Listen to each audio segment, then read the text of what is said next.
पालख्या निघाल्या की वेध लागतात आखाड तळणीचे. अजूनही पश्चिम महाराष्ट्रात अगदी पारंपरिक पद्धतीने आखाड तळला जातो आणि त्याची सुरुवात होते या खुसखुशीत कापण्यांपासून. आज आपण एकदम खुसखुशीत आणि महिनाभर टिकणाऱ्या कापण्या कशा बनवायच्या ते बघणार आहोत. पावसाळ्याच्या दिवसात कापण्या नरम पडू नयेत किंवा वाताड होऊ नयेत यासाठी हा व्हिडिओ अगदी शेवटपर्यंत नक्की पहा. चला तर आपण सुरुवात करूयात. तर इथे मी पाऊण वाटी गूळ आणि अर्धा वाटी पाणी घेऊन त्याची गुळवणी करून घेणार आहे. तुम्ही गुळाऐवजी साखरही वापरू शकता, पण गुळाच्या कापण्या चवीला अगदी छान लागतात. 1-2 मिनिटांनंतर गूळ पाण्यामध्ये छान विरघळेल. त्यानंतर आपण त्यामध्ये 1 चमचा सुंठ पावडर आणि 1 चमचा बडीशेपची पावडर घालून घेऊयात.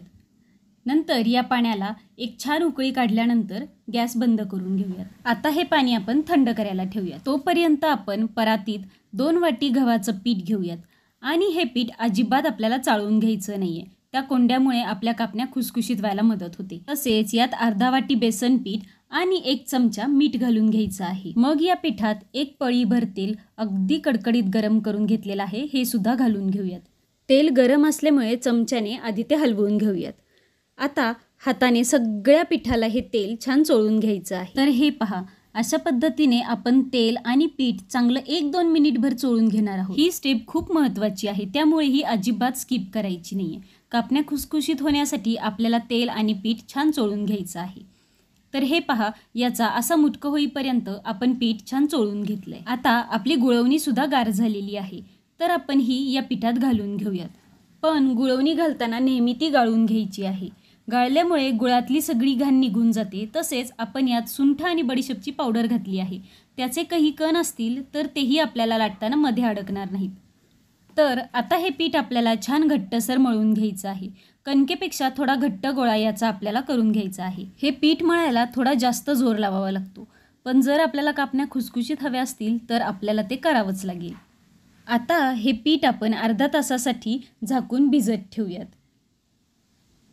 हे पहा, आता अर्धा तास आपला झालेला आहे. आता हे पीठ परत एकदा मळून एकसारखं करून घेऊयात. आता याचा गोळा करून आपण त्याची पोळी लाटून घेऊयात.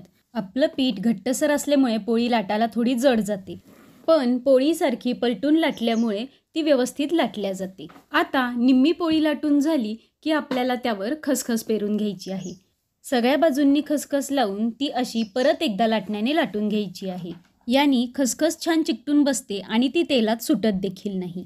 आता आपली पोळी लाटून झाली आहे. पोळी थोडी जाडच ठेवायची आहे. पातळ ठेवली तर आपल्या कापण्या कडक होतील, त्यामुळे पोळी थोडी जाडसरच ठेवायची आहे. आता आपण कापण्या कापून घेऊयात. शंकरपाळ्या आपण सरळ कापतो, पण कापण्या थोड्या तिरक्या घेऊन कापायच्या आहेत. तर हे पहा, आपल्या कापण्या कापून रेडी झालेल्या आहेत. काय मस्त दिसत आहेत आपल्या या कापण्या. एकदम डायमंड प्रमाणे त्यांना आकार आलेला आहे आणि खसखसही एकदम छान चिकटलेली आहे. आता आपण एका कढईत तेल घेऊन कापण्या तळण्यासाठी घेऊयात. पण कापण्या तळण्यासाठी तेल खूप सुद्धा कडकडीत नकोय, कारण गुळामुळे याचा रंग लगेच बदलून आतमध्ये कापण्या कच्च्या राहू शकतात. त्यामुळे तेल हलकंसं गरम करून घेतलं की त्यामध्ये आपल्याला कापण्या सोडून घ्यायच्या आहेत. आता आपल्याला मीडियम आचेवर 5 ते 6 मिनिटं कापण्या छान तळून घ्यायच्या आहेत. कापण्या तळण्यासाठी खूप घाई करायची नाही, नाहीतर बाहेरून आपला कलर छान येईल पण आतमध्ये त्या कच्च्याच राहतात. आता याचा हलका ब्राऊन कलर आला की आपण या कापण्या काढून घेऊयात, कारण अगदी डार्क होईपर्यंत जर आपण त्या तळल्या तर त्या गरम असतात, तोपर्यंत त्याचा कलर बदलतच राहतो. त्यामुळे हलकासा ब्राऊन कलर आला की त्या काढून घ्यायच्या आहेत. तर अशाच प्रकारे आपण बाकीच्या कापण्याही तळून घेऊयात. जर तुम्हाला डायरेक्ट हात घालायची भीती वाटत असेल तर झाऱ्यावरती तुम्ही कापण्या घेऊन त्याही कढईमध्ये सोडू शकता. तर अशा प्रकारे आपल्या सगळ्या कापण्या तळून रेडी झालेल्या आहेत. आता आपण या थंड होईपर्यंत चाळणीवरच ठेवायच्या आहेत, नाहीतर जर गरम कापण्या तुम्ही डायरेक्ट डब्यात भरल्या तर त्या नरम पडू शकतात. हे पहा, आपल्या कापण्या काय मस्त दिसत आहेत. कलरही अगदी छान आलेला आहे त्याला आणि चव म्हणाल तर अप्रतिम. चला तर भेटूयात आखाड स्पेशल नवीन रेसिपीसोबत पुढच्या व्हिडिओमध्ये. तोपर्यंत चॅनलला लाईक, शेअर आणि सबस्क्राईब नक्की करा.